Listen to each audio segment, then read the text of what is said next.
Simeelewa kama wanachitu. Yaani wengine wamefika mahali wakastarehe. Alivyo makola, vitambulisho, utakatifu wao ni kola. Sasa mahali watakatifu, hizo kola ni utakatifu wa dunia. Wakavaa ni kola zikawa ndio utakatifu wa dunia. Kwa hiyo wakitoka na kola zao nyeupe, kama krimu, si ni krimu au nyeupe, najua wewe zimebana kanapoonekana wametembea na vyeo vyao. Vyeo. Na wakashona na ni sawa, si mbaya. Hata mimi nayo. Lakini kola sio utakatifu wangu. Wala fadhi la kichungaji sio utakatifu wangu. Ninalo fadhi lingine liko ndani la wokovu. Mbali fadhi watakuwa kuchungwa lisichafuke. Sote lionekane kuwa jeupe. Sikiliza. Wanachujwa pale. Uta wachungaji kadhaa wameenda, maaskofu kadhaa wameenda. Waumini watakuwa wengi. Waumini watakuwa wengi kwa sababu nao ni wengi kwenye makanisa. Wala mimi hapa ni mchungaji mmoja. Naweza kuwa naongoza hapa watu 40. Usiangalia watakuwa titi. Na mjisahau. Wengine baada ya kubarikiwa wamemuhama Mungu. Wakahamia baraka, wanakawapaki pembeni na uchungaji wao. Wengine walipopata watu wenye uwezo makanisani, wakamwacha Mungu, wakahamia wenye uwezo. Bwana akasema nendeni nao. Basi nenda nao. Kwa hawana muda tena wa kumsikiliza Mungu katika uchungaji wao, katika kuongoza kwao. Hawana muda tena wa kukaa miguuni pa Mungu. Hawana muda. Hofu ya Mungu imeondoka. Wanambia nendeni. Sasa unisikilize. Hapo nimefafanua kidogo. Nimefafanua roho kidogo ili uweze kupata njia. Hapo kwa kutafutia njia. Sasa jinsi ya kufahamu, jinsi ya kujua kama wewe unakwenda mbinguni. Sema mbinguni. Sema mbinguni. Mbinguni. Namba moja.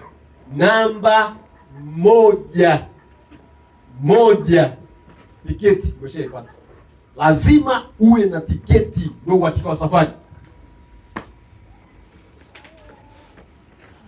Na tiketi itunzwe. Sasa tiketi ni nini? Tiketi ni wokovu ulioupokea. Ulikuja ukatubu kwa lengo la kwenda mbinguni. Ni tiketi tu umepewa, umeweka mfukoni. Sasa ile tiketi ni wokovu ambao sasa kutunza ili uendelee kubaki na tiketi ni kutunza utakatifu.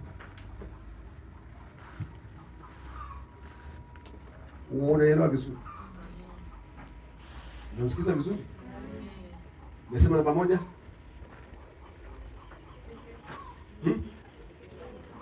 Namba moja? Una tiketi. Na utunze kwa uaminifu kwa tiketi yako. Hiyo tiketi itunzwe kwa uaminifu. Ipana kwenye basi bila tiketi. Tiketi yako iko wapi? Ya 19.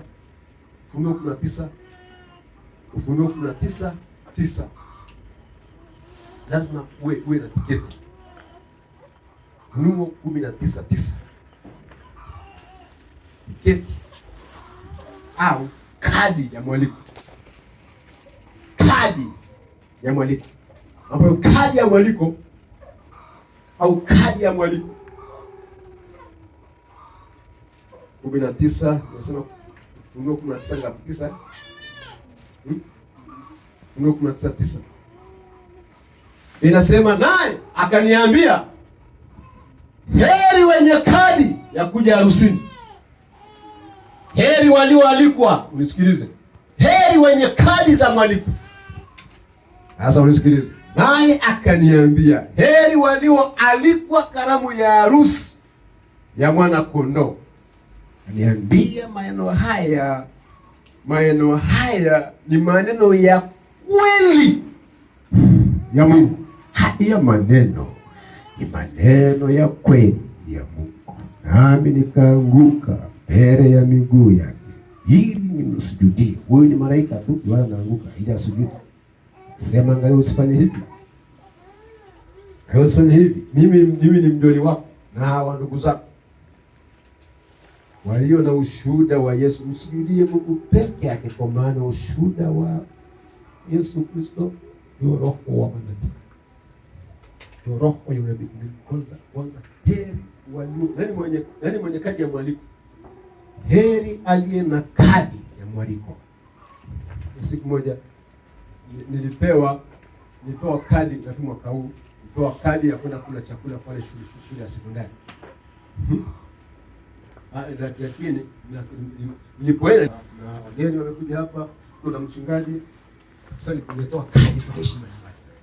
Tuko na mchungaji hapa, miongoni mwa wageni walioalikwa, kwa tuko na mchungaji hapa, lakini kadi nilipewa kadi mwaliko. Tunakualika, tutakuwa na graduation ya watoto na kwa tunakualika tuje tushirikiane maulaji yatakao kuwepo kwa siku hiyo. Maana unaenda ukiwa unajikubali, kwa sababu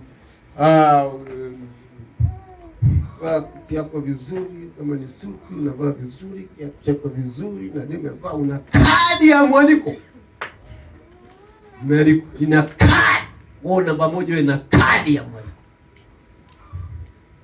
Hapo kadi ya mwaliko, wewe na wokovu. Na wokovu ulimi.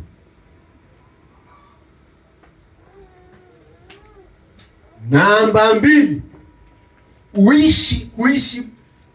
unaishi maisha ya utakatifu, maana yanayoendana na kuokoka kwako na wokovu wako.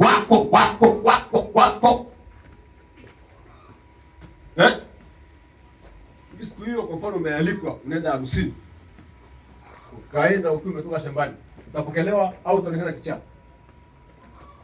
Namba tunajiuliza. Unajiuliza. Kwa nini tumekuletea kadi ya heshima na kualika uje na unayo kadi yako, tumekwisha kukupa, tumekwisha kukupa wokovu, umeshakuwa na Yesu, ukatubu na nini. Lakini maana kuna kadi ya mwaliko wa kwenda mbinguni. Lakini siku ya kwenda mbinguni inafika, hujaoga, wewe ni mchafu, umetoka shambani, wewe ni mchafu, alafu sasa na wewe unajifanya huko kwenye msafara wa watu wanaoenda harusini. Alafu umetoka shambani kwako, au umetoka kufagilia ng'ombe na mabuti yako kila kitu,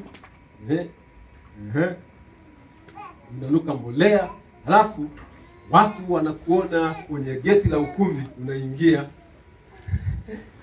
Hebu nisaidieni.